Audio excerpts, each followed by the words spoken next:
नमस्कार दोस्तों। आज इस वीडियो लेक्चर में हम लोग सिविल सर्विसेज एग्जामिनेशन जो 2000 से लेकर 2019 तक हुए हैं डिफरेंट स्टेट्स के उन क्वेश्चन पेपर को डिस्कस करेंगे जनरल साइंस के अंतर्गत जो ऑलरेडी आ चुके हैं।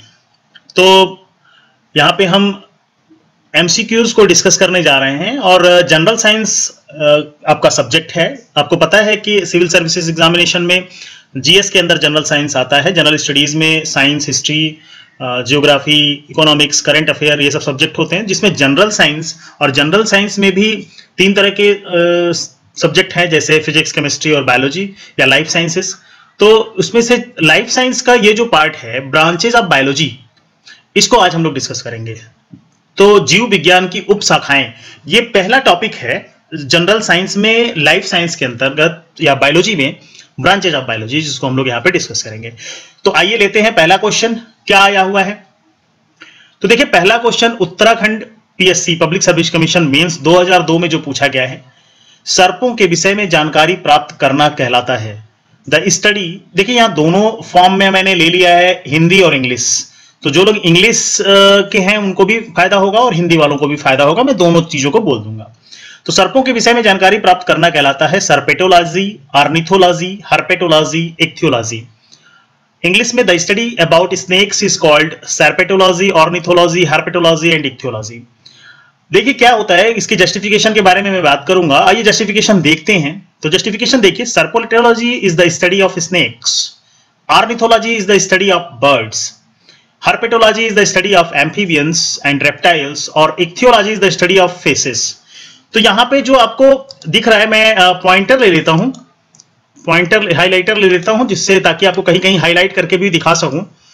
तो मैंने इंक कलर ले लिया है रेड से। ओके, तो ये देखिए सर्पेटोलॉजी के बारे में बात कर रहे हैं। सर्पेटोलॉजी में हम लोग स्नैक के बारे में स्टडी करते हैं, ऑर्निथोलॉजी में बर्ड्स के बारे में स्टडी करते हैं।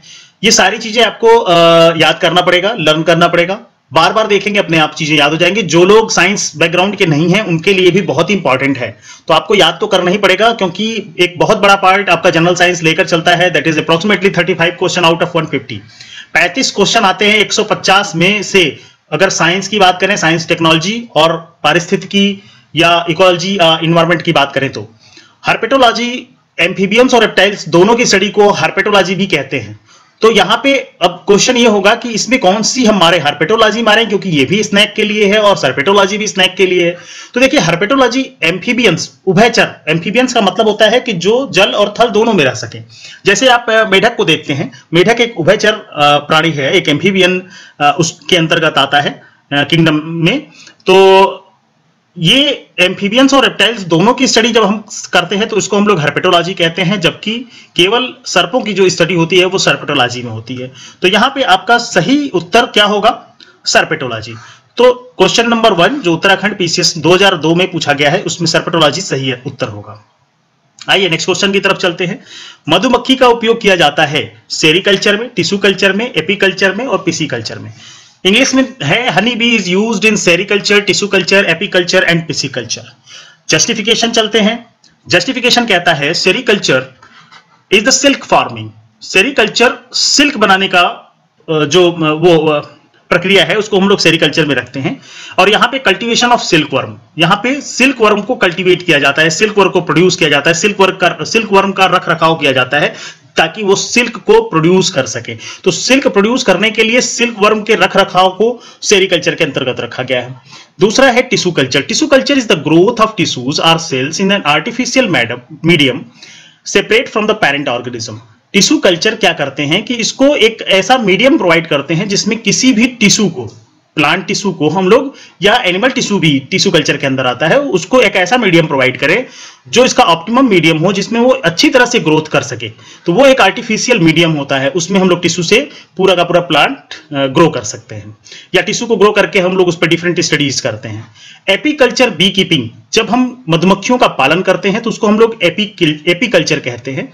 तो मधुमक्खियों के पालन को एपीकल्चर कहते हैं, ध्यान रखिएगा। एपीकल्चर में हम लोग बी की कॉलोनी को मेंटेन करते हैं। The maintenance of the bee colonies commonly in man made hives by humans. और ये जनरली जो है मैन मेड हाइव्स होती हैं, जो मधुमक्खियों के छत्ते होते हैं उनको हाइव्स कहते हैं। और ये मैन मेड हाइव्स हैं और मैन के द्वारा बनाई जाती हैं, इसलिए इसका नाम एपीकल्चर है। पिसीकल्चर फिश फार्मिंग को कहते हैं। जब लोग फिश को फॉर्म करते हैं या फिश फार्मिंग करते हैं, फार्म नहीं करते भाई, फिश को फॉर्म नहीं किया जा सकता, मछलियों का पालन, फार्मिंग मतलब होता है किसानी, ठीक है। तो जब मछलियों का पालन किया जाए तो उसको पिसीकल्चर के अंतर्गत रखा जाता है। तो बड़े ध्यान से सुनिएगा, sericulture is for silk, tissue culture में टिश्यू ग्रो होती है, एपीकल्चर में हनी बी, पिसीकल्चर में फिश, मछलियां ग्रो की जाती है। तो इसका सही उत्तर क्या हो जाएगा? एपीकल्चर।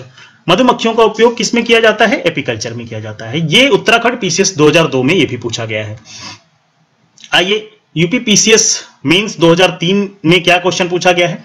विटीकल्चर के द्वारा निम्नलिखित में से कौन सा एक उत्पादित होता है?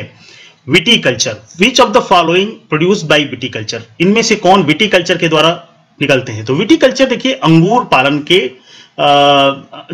पालन कह लीजिए, या मैं पालन मेरे मुंह से निकल रहा है, अंगूर की खेती करना या अंगूर को कल्चर करना, ये विटीकल्चर में आता है।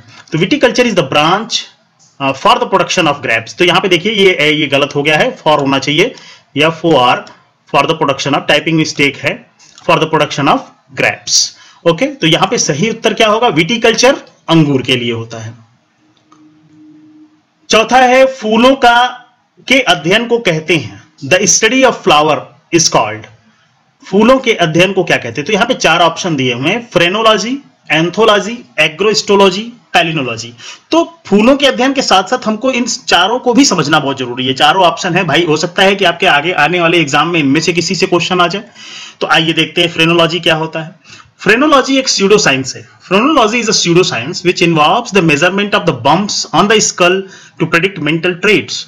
हमारे दिमाग में अगर कोई बम्प्स या कोई प्लॉक हो गया है, कोई चीजें जम गई हैं जिसकी वजह से हमारा मेंटल ट्रेट या मेंटल कैरेक्टर चेंज हो रहा है, तो फ्रेनोलॉजी में उस मस्तिष्क में किसी भी चीजों की स्टडी की जाती है, बम्प्स की स्टडी की जाती है, उसको हम लोग फ्रेनोलॉजी के अंतर्गत रखते हैं। Anthology he study of flower कहलाता है, तो फ्लावर की स्टडी को एंथोलॉजी में रखते हैं। एग्रोस्टोलॉजी में हम लोग ग्रासेस की स्टडी करते हैं और जनरली उसका क्लासिफिकेशन करते हैं। जो घास होती है, घासों का क्लासिफिकेशन, घासों का वर्गीकरण एग्रोस्टोलॉजी के अंतर्गत करते हैं।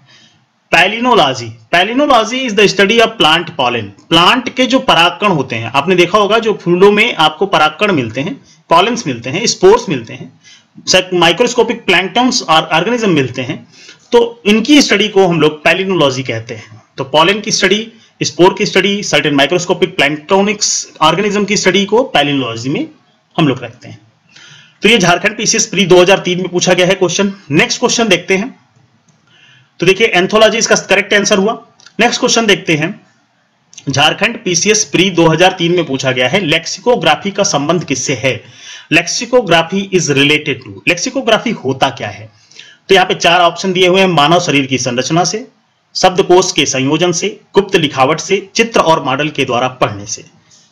इंग्लिश में इसी का ट्रांसलेशन है, structure of human body, collection of vocabulary, cipher writing, reading and image और मॉडल। तो देखिए lexicography is the process of writing, editing and compiling of dictionary. An author और editor of dictionary is called lexicographer. तो जब आप collection करते हैं शब्दों का, तो वहां पे उसको लेक्सिकोग्राफी कहलाती है, और जो कलेक्टर होता है उसको लेक्सिकोग्राफर कहते हैं। तो यहां पे इसका सही उत्तर होगा शब्दकोशों के संयोजन से, कलेक्शन ऑफ वोकैबुलरी। ओके, अगर आपको लग रहा हो कि मैं तेज चल रहा हूं या धीमे चल रहा हूं, तो आप मुझे कमेंट करके बताइएगा, मैं उसी के अकॉर्डिंगली आगे आने वाले वीडियोस में बदलाव कर सकता हूं। कीटों के वैज्ञानिक अध्ययन को क्या कहते हैं? देखिए इंसेक्ट की study, scientific study of insect को क्या कहते हैं? इसमें डिफरेंट टर्म दिए गए हैं, हिंदी और इंग्लिश में कोई डिफरेंस नहीं है, बस लिखा गया है इक्थियोलॉजी, एंटोमोलॉजी, पैरासिटोलॉजी और malacology. Ichthyology is the study of fish, पीछे भी हम लोगों ने पढ़ा था। एंटोमोलॉजी को इंसेक्ट की स्टडी एंटोमोलॉजी में करते हैं। पैरासिटोलॉजी में पैरासाइट्स की स्टडी करते हैं। मैलिकोलॉजी में मोलस्का, मोलस्का क्या होता है? घोंगा। घोंगा आपने अक्सर देखा होगा, बालू में अक्सर घोंगे की खोल आपको मिलती है, तो घोंगे रहते हैं पानी में, और घोंगा ऐसे भी आप लोगों ने देखा होगा, मछली मार्केट में कुछ लोग बेचते हैं, खरीदते हैं।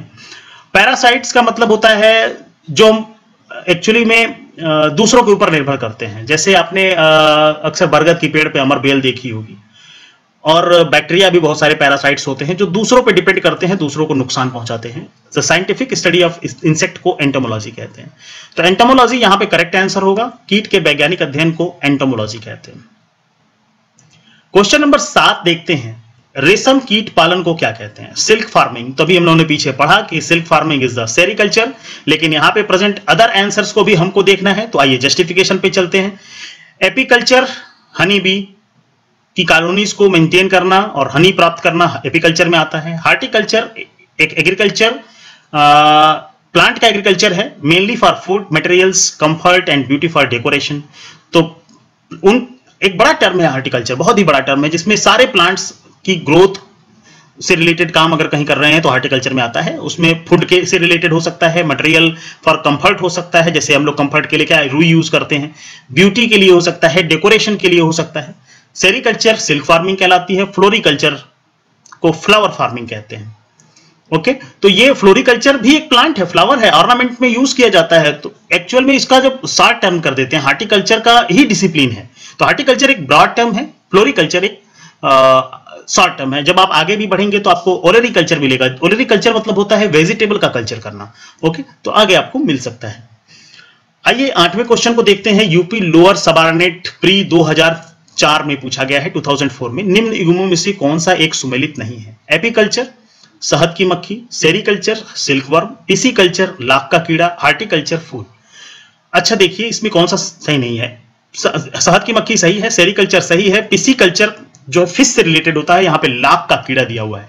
तो पीछे आप लोगों ने पढ़ा पिसीकल्चर फिश से रिलेटेड है, तो ये सही नहीं है। ऑप्शन सही है, लेकिन पूछा गया है कि कौन सुमेलित नहीं है, कौन करेक्टली मैच नहीं है। तो ये पिसीकल्चर फिश फार्मिंग से रिलेटेड होता है। तो यहाँ पे मैंने जस्टिफिकेशन दे दिया है, pisciculture for fish farming, horticulture is the agriculture of plant mainly for food material, comfort and beauty for decoration. Question number 9 देखिए, यूपी पीसीएस मेंस 2005 में पूछा गया है, वर्मी कल्चर में प्रयुक्त वर्म होता है। वर्मी कल्चर में कौन सा वर्म प्रयुक्त होता है?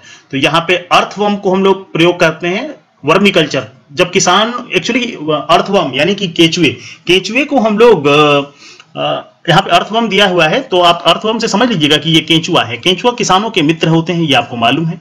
तो इनका कल्चर किया जाता है क्योंकि ये सॉइल के अंदर एरेशन कर देते हैं और उसकी फर्टिलिटी को बढ़ा देते हैं। तो वर्मी कंपोस्ट के नाम से भी जाना जाता है। तो वर्म को कल्चर किया जाता है ताकि वो हमारे खेतों में हमारी खेतों की उर्वरक क्षमता को बढ़ा दें, उनका एरेशन बढ़ा दें, उनमें ऑक्सीजन का कंटेंट बढ़ा दें। तो वर्मी कल्चर में अर्थवर्म यानी कि केंचुआ। नेक्स्ट क्वेश्चन हम लोग देखते हैं, question number 10। Uttarakhand PCS pre 2005 में पूछा गया है, पैलियो वनस्पति के अंतर्गत अध्ययन करते हैं। पैलियो वनस्पति पहले ही देखिए बहुत ही सिंपली लिख दिया हुआ है, स्टडी अंडर पैलियो बॉटनी। तो बॉटनी से रिलेटेड है, तो एनिमल से रिलेटेड तो होगा नहीं, तो जंतु जीवाश्म नहीं होगा, शैवाल, फंजाई, इनमें से कोई नहीं। तो प्लांट के बारे में जब बात कर रहा है तो मेरे हिसाब से यहाँ पे आंसर होना चाहिए इनमें से कोई नहीं, क्योंकि जो है यहाँ पर प्लांट तो कहीं है ही नहीं। एल्गी है, फंजाई है, एनिमल फॉसिल के बारे में बात किया गया है। तो यहाँ पे आंसर हो जाएगा paleo botany focuses on plant fossils including algae, fungi and related organism as well as mosses, ferns and seeds plants. तो अब इनमें से मैंने लगा दिया, लेकिन देखिए यहाँ पे जस्टिफिकेशन में एल्गी भी लिखा हुआ है, फंजाई भी लिखा हुआ है। तो अब जो आंसर आयोग ने सही माना उसमें उत्तराखंड में, उसमें उन्होंने माना कि इनमें से कोई नहीं, ठीक है। जबकि यहाँ पे दो आंसर सही हो सकते थे कि paleo botany focuses on the plant fossils including algae के भी, फंजाई के भी और उनसे related organism like mosses, firm, seed plant को भी रखा गया। ओके, तो यहाँ पे ये क्वेश्चन अगर होता इनमें से कोई नहीं कि जंतु किसका अध्ययन नहीं करते तो जंतु जीवाश्म लगा सकते थे। खैर चलिए, ध्यान में रखिएगा कि इस तरह के आंसर्स काफी कंट्रोवर्सली पूछे जाते हैं क्वेश्चन, और बाद में इनका जो इनके जो बोनस मार्क सभी स्टूडेंटों को दे दिए जाते हैं। तो अभी आप इस पे ध्यान दीजिए, जो मैंने जस्टिफिकेशन लिखा है कि पैलियो बॉटनी प्लांट फॉसिल पे, एल्गी पे, फंजाई पे, सब पे काम करेगा, मतलब शैवाल पे भी, कवक पे भी। तो यहाँ पे शैवाल कवक तो है, ठीक है ना। चलिए आगे बढ़ते हैं, क्वेश्चन नंबर 11 देखते हैं। निम्न में से बेमेल को ज्ञात करिए।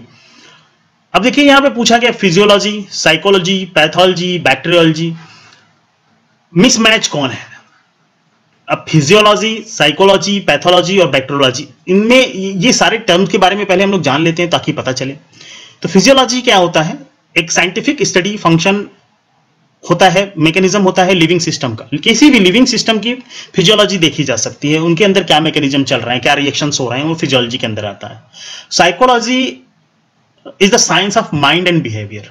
साइकोलॉजी यानी कि मनोविज्ञान किसी भी जीव की या ह्यूमन के बारे में अगर बात करें तो उसके दिमाग और उसके बिहेवियर के बारे की स्टडी को साइकोलॉजी के अंतर्गत आती है। Pathology is the study of the cause and effect of disease और इंजरी। साइकोलॉजी किसी भी डिजीज या इंजरी के कॉज या इफेक्ट को देखती है। पैथोलॉजी अक्सर देखते हो, पैथोलॉजी डायग्नोस्टिक सेंटर पे जाते हो तो अपना किसी डिजीज के लिए आप ब्लड अपना दे आते हो, कोई सैंपल दे आते हो, तो वहां से उसके लिए उसका काज ढूंढा जाता है कि क्या होता है। Bacteriology is the branch and specially of biology. Bacteriology biology का ही एक ब्रांच है जिसके अंदर बैक्टीरिया की मार्फोलॉजी, इकोलॉजी, जेनेटिक्स, बैक्टीरिया से, स्पेशली बैक्टीरिया से उसकी बायोकेमिस्ट्री को देखा जाता है। तो इनमें से क्या ऐसा है जो अलग सा दिख रहा है, तो उसको हम लोगों को समझना होगा। अब यहाँ पे उत्तराखंड ने फिर से इसका जो आंसर लगाया था वो साइकोलॉजी लगाया था। उन्होंने कहा था कि साइकोलॉजी एक मनोविज्ञान है और साइकोलॉजी मनोविज्ञान की स्थिति है, जबकि बाकी सारी चीजें एक लिविंग थिंग को डिनोट करती हैं। लेकिन मैं ये समझता हूं कि पैथोलॉजी में जब भी हम लोग सैंपल अपना देते हैं तो वहां पे लिविंग की चीजों के बारे में नहीं होती। बैक्टीरियोलॉजी, बैक्टीरिया एक लिविंग सिस्टम है तो उसको उसके अंदर की स्टडी हो गई। साइकोलॉजी भी किसी भी मनुष्य के अंदर की बातें हो गई। फिजियोलॉजी भी उसके अंदर की चीजें हो गई। खैर चलिए, यहाँ पे साइकोलॉजी को बोला गया कि साइकोलॉजी बेमेल है, साइकोलॉजी एक मनोविज्ञान है, इससे संबंधित है, बाकी सब साइंस से रिलेटेड है। ऐसा जस्टिफिकेशन दिया गया कि फिजियोलॉजी, पैथोलॉजी, बैक्टीरियोलॉजी साइंस से रिलेटेड है, जबकि साइकोलॉजी मनोविज्ञान से रिलेटेड है, इसलिए ये अलग है। तो आप भी इसको मानिए। Question number 12 Chhattisgarh PCS pre 2008 में पूछा गया है। I am sorry. हाँ, तो यहाँ पे आपको ये क्वेश्चन पूछा गया है। अब देखिए, निम्नलिखित में से कौन सी जोड़ी सुमेलित नहीं है? लेक्सिकोग्राफी शब्दों का संकलन, हमने पीछे पढ़ा कि लेक्सिकोग्राफी शब्दों का संकलन होता है। फिलोलॉजी डाक टिकटों का संग्रह। एंटोमोलॉजी मानव शरीर का अध्ययन। अब देखिए, एंटोमोलॉजी मानव शरीर का अध्ययन तो होता नहीं है। एंटोमोलॉजी तो कीट विज्ञान है, कीट विज्ञान को कहते हैं। आइकोनोग्राफी कीट पतंगों का अध्ययन। आइए इन सब के बारे में हम लोग देख लेते हैं। लेक्सिकोग्राफी आप अगेन राइटिंग, एडिटिंग है ना, डिक्शनरी बनाना। Philology is the study of language, language की स्टडी है philology in oral and written historical sources. Iconography is the branch of art history, मतलब इतिहास का एक ब्रांच है iconography. Studies and identification, description and the interpretation of the content of image, किसी भी image के कंटेंट के बारे में बात करना, उसकी आइडेंटिफिकेशन करना, डिस्क्रिप्शन देना, इंटरप्रिटेशन करना, ये आइकोनोग्राफी कहलाती है। स्टैम्प कलेक्टर और फिलेटलिस्ट कलेक्ट्स पोस्टल स्टैम्प, उसको फिलेटेलिस्ट कहते हैं, फिलेटेलिस्ट कहते हैं। तो कौन सी जोड़ी सुमेलित है ये पूछा है, तो मतलब इसमें 3 गलती हो गई हैं।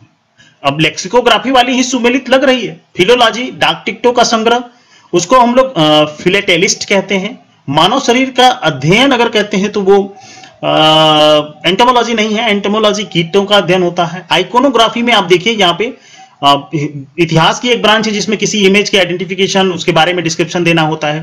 तो कीट पतंगों का अध्ययन लिखा हुआ है, तो ये भी गलत हो गया, ये भी गलत हो गया। तो मेरे ख्याल से 12 का नंबर 1 को आंसर जो है सही होगा। ओके, आइए नेक्स्ट क्वेश्चन पे चलते हैं। Question number 13 UP lower subordinate pre 2008 में पूछा गया है कि वृद्धावस्था एवं काल प्रभावन के विषय में ज्ञान प्राप्त करने की विधा को कहते हैं। वृद्धावस्था मतलब एजिंग के बारे में पूछ रहा है। To getting knowledge about the ageing and cognitive disorder is called. अब एजिंग और कॉग्निटिव डिसऑर्डर को जीरोंटोलॉजी के अंतर्गत या जीरियाट्रिक्स डिपार्टमेंट इसके लिए बनाए जाते हैं। इसके अंतर्गत वृद्धावस्था को स्टडी किया जाता है, एजिंग को समझा जाता है। ऑन्कोलॉजी, देखिए ऑन्कोलॉजी के बारे में जहां बात करी जा रही है, ऑन्कोलॉजी एक कैंसर विज्ञान के बारे में बात होती है। तो जब भी कैंसर के बारे में बात करेंगे, कैंसर की स्टडी के बारे में बात करेंगे, तो उसको हम लोग ऑन्कोलॉजी के अंतर्गत रखेंगे। तो देखिए oncology is the study of cancer, gerontology is the study of social, culture, psychological, cognitive and biological aspect of ageing.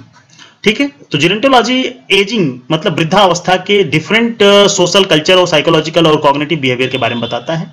Teratology abnormalities के बारे में, कैसी abnormalities, physiological development, human cognitive abnormality के बारे में टेराटोलॉजी उसके विषय में बात करता है। जबकि ऑर्निथोलॉजी बर्ड की स्टडी होती है। ठीक है, तो वृद्धावस्था में यहां पे ऑप्शन आपका क्या हो जाएगा, जेरोंटोलॉजी। आइए क्वेश्चन नंबर 14 को देखते हैं। हाइड्रोपोनिक्स क्या है? अब हाइड्रो का मतलब ही होता है पानी। What is hydroponics? पानी, वाटर। ठीक है, तो अब वाटर का मतलब, पोनिक्स मतलब होता है क्या, सॉइललेस प्लांट कल्चर, एक तरह से कहें कि जहां पे मृदा विहीन पादप संवर्धन करा जा रहा हो, मतलब पौधों को बिना पानी के उगाया जाता है, तो उसको हम लोग हाइड्रोपोनिक्स के अंतर्गत रखते हैं। तो देखिए, hydroponics is the process of soilless plant culture in which all food material are present in the form of solution. Okay, तो इसका ऑप्शन नंबर 1 सही हो जाएगा। यूपी पीसीएस मेंस में पूछा गया है 2009 में। मैं पीसीएस भी लोग कहते हैं, पीएससी पब्लिक सर्विस कमीशन। आइए उत्तराखंड पीएससी में पूछा गया है, सब्जी के लिए काम आने वाले पौधे के अध्ययन को क्या कहते हैं? मैंने पहले भी इसके आंसर को डिस्कस कर लिया, ओलेरीकल्चर। तो आपको पता है फ्लोरीकल्चर फ्लावर के लिए होता है। अब देखिए, the study of plant used to vegetable is called olericulture. ठीक है, हार्टिकल्चर आपका प्लांट की स्टडी होती है। ओके, आगे बढ़ते हैं। Question number 16, BPSC Bihar public service commission pre 2011 में पूछा गया है, जेनेटिक्स निम्न में से किसका अध्ययन है? Which of the following study under genetics? Mendel के नियम जेनेटिक्स में पढ़े जाते हैं, जैव विकास पढ़ा जाता है, डीएनए संरचना पढ़ी जाती है, आनुवंशिकता और विचरण पढ़े जाते हैं, rules of Mendel, evolution, structure of DNA, heredity and inheritance. तो जेनेटिक्स में हेरिडिटी और इनहेरिटेंस यानी कि उन कैरेक्टर्स के बारे में जो एक जनरेशन से दूसरे जनरेशन में जाते हैं, और आनुवंशिकता जिसको कहते हैं हेरिडिटी या इनहेरिटेंस की स्टडी हम लोग जेनेटिक्स के अंतर्गत करते हैं। तो जेनेटिक्स इज द सब्जेक्ट। तो genetics is the branch of science under which study of gene, heredity and inheritance takes place. तो ऑप्शन नंबर 4 यहां पे सही हो जाएगा। आइए नेक्स्ट क्वेश्चन की तरफ बढ़ते हैं। यूपी पीएससी मेंस 2014 जीर्ण या वृद्ध होने की प्रक्रिया के अध्ययन को क्या कहते हैं? तो अभी आपने पढ़ा एजिंग, जेरोंटोलॉजी। ओके, तो जेरोंटोलॉजी तो हम लोगों को मालूम है। आइए इथोलॉजी देख लेते हैं। इथोलॉजी ऑप्शन जो अलग दिए हुए हैं उनको क्या कहते हैं? Ethology is the scientific and objective study of animal behaviour. Ethology किसी भी एनिमल के साइंटिफिक और ऑब्जेक्टिव बिहेवियर के बारे में बात करता है। Anthropology is the scientific study of human behaviour and society in the past and present. Anthropology जो है मेनली ह्यूमन से रिलेटेड, उसके पास्ट से, उसके प्रेजेंट से रिलेटेड, उसके बिहेवियर से रिलेटेड स्टडी को एंथ्रोपोलॉजी के अंतर्गत रखा गया है। इथोलॉजी से कंफ्यूज मत हो जाइएगा। इथोलॉजी एनिमल मतलब जंतु, और एंथ्रो मतलब specially for human, specially for मनुष्य, एक तरह से अगर हम हिंदी में बात करें। Thanatology is the scientific study of death. Thanatology death की स्टडी को कहते हैं। तो अब ये नहीं कि डेथ की स्टडी आप तंत्र मंत्र पे पहुंच जाइएगा। डेथ की स्टडी मतलब what is the cause of death, mechanism and forensic aspect of death, क्यों मरा कोई, इसके बारे में जो स्टडी होती है, दैट स्टडी इज कॉल्ड थैनेटोलॉजी। तो जैसे आजकल सुशांत सिंह की आप लोग देख रहे हैं, सुशांत सिंह जो कि एक फिल्म एक्टर थे, उनकी डेथ हो गई, उसके कारण के बारे में बहुत चर्चा चल रही है। तो thanatology is the study of the death, क्यों कैसे हुई डेथ, आत्महत्या से हुई या हत्या की गई। चलिए आगे बढ़ते हैं। Question number 18 Bihar public service commission pre 2015 में पूछा गया है, कीट संवर्धन क्या है, इंसेक्ट कल्चर क्या है। अब इसमें ऑप्शंस आप देखिए क्या क्या है।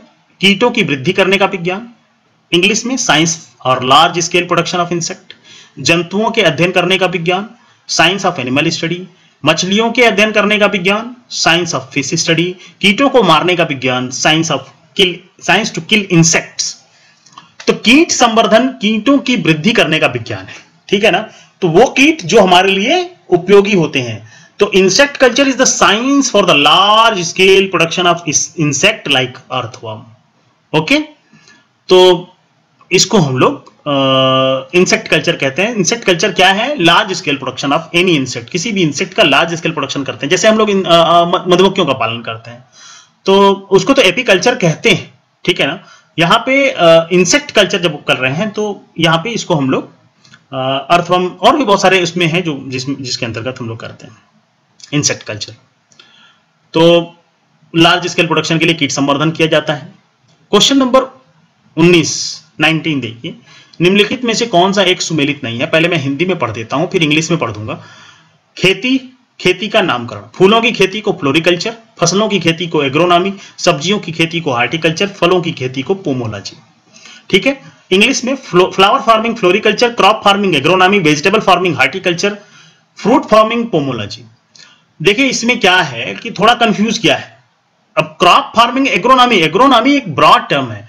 एग्रोनॉमी में क्रॉप फार्मिंग आती है, सॉइल उसके लिए कैसा है, कैसा रखना चाहिए, ये सारी स्टडी जो है एग्रोनॉमी में होती है। तो एग्रोनॉमी इज द साइंस। आप कहेंगे कि नहीं सर ये तो हार्टिकल्चर हुआ। Horticulture plant growth, plant farming होगा, लेकिन एग्रोनॉमी क्रॉप फार्मिंग होगा। अब यहाँ पे वेजिटेबल फार्मिंग, जब स्पेशली वेजिटेबल फार्मिंग पूछा गया है तो वेजिटेबल के लिए ओलेरी आना चाहिए था। तो यहाँ पे देखिए vegetable farming, olericulture, crop farming. अब क्रॉप फार्मिंग में देखो agronomy is the science and technology. Definition ध्यान पूर्वक पढ़िएगा। Agronomy is the science, agronomy वह विज्ञान है, वह विधि है जो प्रोड्यूस करती है, जिससे कि हम लोग प्लांट को प्रोड्यूस करें, जो हमारे खाने के लिए यूज हो, फ्यूल के लिए यूज हो, फाइबर के लिए यूज हो, और उसमें एज वेल एज लैंड का रिस्टोरेशन हो। ये सब क्रॉप फार्मिंग में आती है, एग्रोनॉमी में अंदर आती है। तो flower farming floriculture, vegetable farming को ऑलरीकल्चर होना चाहिए था, इसलिए ये करेक्टली मैच नहीं है, हार्टिकल्चर नहीं होगा, यहाँ पे ऑलरीकल्चर लिखना चाहिए था। तो ये जो है 19 का ऑप्शन नंबर जो 3 है, देखिए ABCD भूल गया है मुझे, माफ करिएगा। तो ऑप्शन नंबर 3। क्वेश्चन नंबर 20 देखिए, UPGIC 2017 में पूछा गया है, निम्नलिखित में से कौन सा विषय जनसंख्या एवं मानव समुदायों के महत्वपूर्ण आंकड़ों के अध्ययन से संबंधित है? पारिस्थितिकी विज्ञान, आनुवंशिकी, जननिकी, वायरस विज्ञान। इंग्लिश में भी पढ़ लीजिए। Which of the following subject related with the study population and important facts of the human community. देखिए यहां पे बात कर रहे हैं पॉपुलेशन की और ह्यूमन कम्युनिटी की। इकोलॉजी में, जेनेटिक्स में, वायरल साइंस में इनकी स्टडी नहीं की जाती। डेमोग्राफी, डेमोग्राफी एक ऐसा वर्ड है, जननिकी जिसको कहते हैं, जिसके अंतर्गत हम लोग स्टैटिस्टिकल स्टडी ऑफ पॉपुलेशन करते हैं, specially with the human being. वो कहाँ रहता है, उसका जो है एजुकेशनल स्टेटस क्या है, वो रूरल है कि अर्बन है, तो ये सब स्टडी डेमोग्राफी में आती है। तो इसका सही उत्तर जननिकी या डेमोग्राफी होगा। क्वेश्चन नंबर 21 देखिए, Bihar public service commission pre 2019 में पूछा गया है, अभी रिसेंटली पिछले साल। हड्डियों की पढ़ाई विज्ञान के किस शाखा के अंतर्गत होता है? Geology, serology, orology, osteology. The branch of the science deal with the study of the bones, geology, serology, orology और ऑस्टियोलॉजी। तो यहाँ पे ऑस्टियो वर्ड बोन से रिलेटेड होता है, तो osteology is the correct answer. Geology क्या है? अर्थ साइंस से रिलेटेड है। सीरोलॉजी क्या है? जब सीरम के बारे में बात करें, बॉडी फ्लूइड, बॉडी सीरा के स्टडी करते हैं तो उसको सीरोलॉजी में रखते हैं। ओरोलॉजी माउंटेन्स की स्टडी को कहते हैं, ऑस्टियोलॉजी बोन की स्टडी को कहते हैं। बड़ा ध्यानपूर्वक पढ़िएगा। जियोलॉजी मतलब अर्थ साइंस, जियो मतलब होता है धरती, है ना, उसकी स्टडी करना। सीरोलॉजी मतलब serum and other body fluids के बारे में स्टडी करना। ओरोलॉजी माउंटेन्स की स्टडी करते हैं ओरोलॉजी में। ध्यानपूर्वक ये सारी चीजें, सारी शाखाएं पढ़ लीजिए। ये पहला लाइफ साइंस का पहला चैप्टर है जिससे आए हुए क्वेश्चंस को मैं यहाँ पे दिखा रहा हूं, बता रहा हूं। तो यहाँ पे हड्डियों के विज्ञान को हम लोग ऑस्टियोलॉजी कहते हैं। तो इन द लास्ट थैंक्स, जितने क्वेश्चन यहाँ पे मुझे मिल पाए 2019 तक, फ्रॉम 2000 टू 2019 मैंने उसको कंपाइल करने की कोशिश की और हिंदी और इंग्लिश दोनों में की। कभी कभी हिंदी में चीजें समझ में नहीं आती, इंग्लिश में आ जाती हैं, बहुत प्रॉब्लम होती है, कभी इंग्लिश वालों को प्रॉब्लम, कभी हिंदी वालों को प्रॉब्लम। इसलिए मैंने कोशिश की है कि आपको दोनों मीडियम में दे सकूं। तो आप भी जब क्वेश्चन ऑप्ट किया करिए तो आप हिंदी मांगा करिए प्रीलिम्स एग्जामिनेशन के लिए, ताकि आपको जो क्वेश्चन पेपर मिलेगा वो हिंदी इंग्लिश दोनों में मिलेगा। तो कभी कभी टर्म से भी चीजें समझ में आ जाती हैं। वो टर्म ऐसा लिखा होता है हिंदी में कि आप कभी उतनी शुद्ध हिंदी पढ़े ही नहीं होते हैं। और कभी कभी इंग्लिश में चीजें, आजकल चलन है, कभी कभी टीवी पर पे मीडिया में देखते देखते चीज़ें याद हो जाती हैं, सीरम जैसे है, जो आर्ट्स वाले हैं उनको पता हो जाएगा। तो धन्यवाद। आपको ये वीडियो लेक्चर कैसा लगा, और आप अपने कमेंट्स जरूर करिएगा और लाइक जरूर करिए, चैनल को सब्सक्राइब जरूर करिए। धन्यवाद।